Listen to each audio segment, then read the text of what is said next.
I had the privilege, the honor to co-host Catwalk for a Cause, Catwalk for Causes. Let me correct myself because there were so many sponsors that came on board this year to make it happen. I knew Sherry Pollex. I didn't know her really, really well, but I've known her for a really long time. I think I met her for the first time in 2004. She was diagnosed with stage 3 ovarian cancer when she was 35 years old. I'm 49. Can't imagine getting that call at 35. And I checked in on Sherry a lot while she was going through her treatment and going through cancer. And I told her many times that any one of us, we could be the next one to get the call, right? Any one of us could get the call saying that we have cancer, and she did. I remember some of the final text messages that I shared with her, what her poor little body went through while she was battling her disease. And the Catwalk for Causes was something that was really important to her. And this, I think, was the third time that I got to host it. First time with Erin Evernham, who I adore. And I'm so glad I got to hang out with her and talk to her because she's just a cool ass girl. But let me tell you about this little girl, Olivia. So I really wanted to, we were backstage and we're kind of watching the kids play, which they should be, right? These kids have spent way too many hours in a hospital and in hospital beds and all this stuff. And they're playing and they're eating and they're, Legos and running around and getting their makeup done. And it's just so beautiful. And I'm watching the parents who are, gosh, can you imagine like being, I can't imagine what it's like to be a parent of a child who is battling cancer. And the one thing that you want to do in your life is keep your kid safe and keep your kid,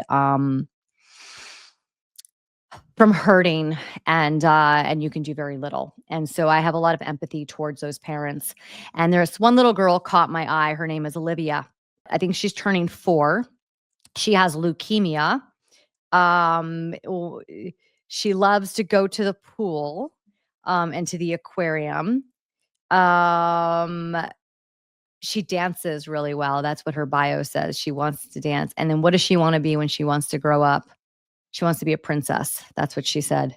Love it. She looked like a princess too. She had a little tiara on, little pink dress. And so I walked up to her mom and asked her a little bit about herself, Olivia, and she told me. And I brought Olivia out onto the stage. And this girl, and I tell you, she had the cutest little hazel eyes I've ever seen in my entire life. I sat down and like kind of talked to her, tried to give her the microphone. She was just the most beautiful thing.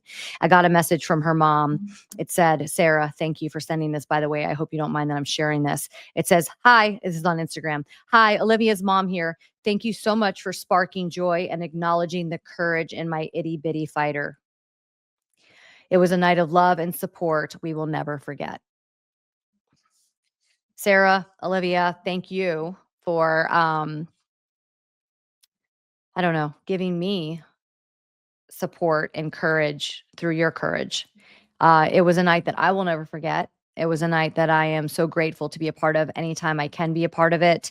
If you can give to Catwalk for Causes, if you can support it in any way, I will tell you the night is so beautiful to see those little kids, to see the drivers and have their strength while they hold these little kids' hands and walk down the catwalk and the joy in their eyes. It was a pretty special night. So thank you, Sherry Pollex. I know you can hear me from wherever you are right now up there.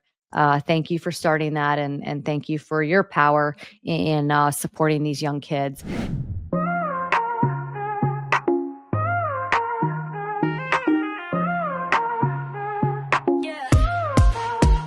Welcome to the show where dreams take flight.